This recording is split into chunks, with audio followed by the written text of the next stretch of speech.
locked. And to take cover their heads. We do want to check back in, speaking of Gage, with our Gage Goulding, who's been covering this from the very beginning. Gage?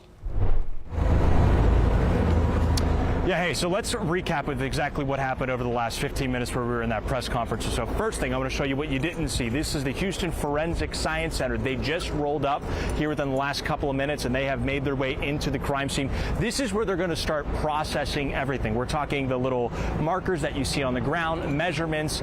We talked a little bit about where some of those rogue bullets went, one hitting the jury building, another hitting the tax assessor's office. So as you can imagine, they have a lot of work to do, because what they're going to do is they're going to complete an entire footprint of what happened here from every officer's movement using surveillance cameras. What I'm saying is, in summation, is the work now is just getting started on processing this crime scene. But as you can see, as far as the eye can see, there are officers everywhere. Let's recap what we know right now.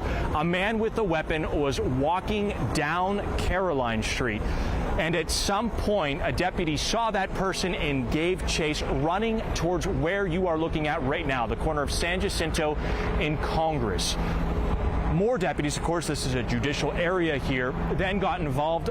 We believe about 4 deputies fired shots at this person who was carrying a gun. We do not know who they are. All we know is that they are a roughly 30-year-old African-American male. We don't know why they were here, why they had that weapon out, or what the situation was. Nonetheless, they were engaged by officers who kind of exchanged shots. Right here in the middle of this intersection, in the middle of downtown Houston, there was the shootout going on. Bullets hitting the jury building, bullets hitting the tax assessor's office. A deputy, who we now know is Deputy Sheila Jones, 30-plus years of law enforcement experience at Precinct 1 in HCSO, a decorated law enforcement officer, a armed forces veteran, was shot in the back. That is what we know right now. She was taken by a patrol vehicle to a hospital, then life-flighted to another hospital for care. The suspect in this case was also shot. He was taken to the hospital for care. What we know right now is their condition is serious but stable. That is a good thing to know. But as we heard during this press conference, any shooting is an incredibly serious situation. So expect things to change throughout the day. We do know that the constable was in Austin. He's coming back right now. And what we're also hearing is that the suspect in this situation may have had multiple weapons. What those are, we are not sure. The weapon that was used during the shooting is some sort of handgun. So we did learn a lot. Again, before we went into this, we were talking about puzzle pieces, right? Trying to put together exactly what happened. We now know that person was coming down this way. There was a chase between that suspect and some deputies, and then it all played out right here, kind of behind us, right in this intersection of Congress and San Jacinto. The biggest questions that I have that we are working to figure out is why? Why was this person walking down a street in downtown Houston with a gun, possibly more than one weapons? That's what we're trying to figure out. And 2, what was the motivation? Why did they not comply with law enforcement orders? Those are 2 big things that we are going to be looking forward to. Another thing we're looking forward to, at 3:30, Constable Alan Rosen will be at the hospital, Memorial Hermann, where this deputy is, and there will be another press conference there at 3:30. Of course, we'll be carrying that live right here on the KPRC2 Plus live stream and on air. So that's another thing we're looking forward to. But one thing that is incredibly important that I don't think we can talk about enough is just, I use the word lucky. We are incredibly lucky that no one else was hit or injured during this scenario, when you think that there are at least 5 people, a suspect, 4 law enforcement officers, that are firing guns all at once. We know that 1 bullet went into this jury building. There could have been somebody walking through this aisle right here, right on the other side of those windows, that could have been struck by glass or a bullet, or simply in the tax assessor's office. That could have been somebody's office. There could have been people there as well.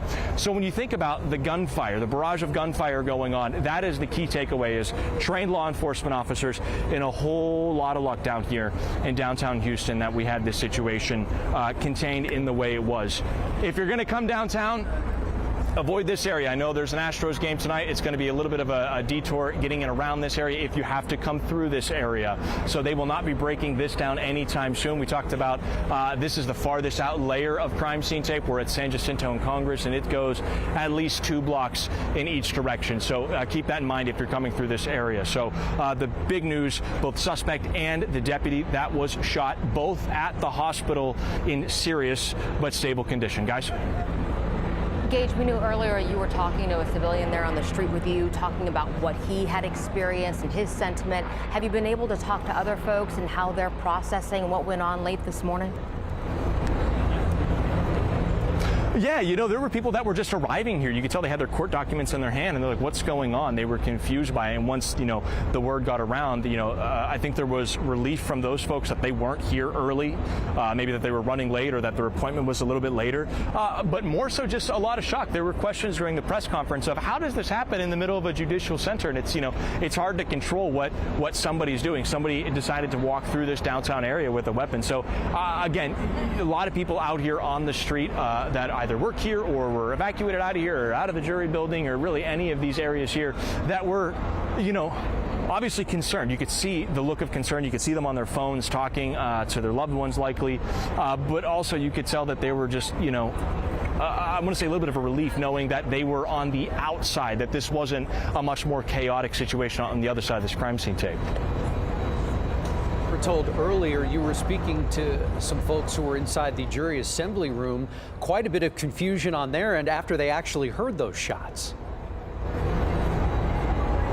Yeah, you know, and that's who actually pointed out the broken glass here, that gentleman Brian. He said he was on the other side of that glass. I've never been in the jury assembly building myself, but he said that where they hold all the jurors is actually fairly close to that specific area. He heard what sounded like glass shattering, like somebody fell down the steps with something. He didn't realize at the moment that there was a bullet that went flying through the building that he was in relatively close proximity to. He only realized that after word got around. They locked them down inside that building. Remember, anytime you go into any type of courthouse, any type of judicial building, there's security everywhere, right? Which questions, you know, how did this happen, but also, you know, applauses the quick response. But he was in here, they locked them down, and then at some point lifted that lockdown after 45 minutes or so, and they were going to call more jurors, and then I think there were obviously a little bit of pushback from the folks in there, like, hey, what are we doing? This maybe doesn't make sense. And then everybody was evacuated and kind of pushed out of this area. We found Brian here because he was just out here waiting to figure out what's going on. Remember, there's a lot of cars in here. Look at all these cars that are parked within the crime, and I'm not talking about police vehicles. I'm talking about civilian vehicles, you know, regular people that are here in the downtown area. They're all within this crime scene, so it may be some time before these people are able to get their vehicles and get out of here. And that's another part of it. So again, I think we caught him after it kind of soaked in a little bit, but there's a little bit of shock still on his face of just what just happened here. Yeah, certainly you head downtown for jury duty, and you know, you think it's just going to be a normal day, and then you end up told to get down and cover your head, and you hear what sound like gunshots and shatters. I mean, it certainly is quite a jarring experience, to say the least. Yeah. Gage, we appreciate your reporting there from downtown with the very latest as we collect new information on this breaking story. We will certainly check back with you. Thank you so much.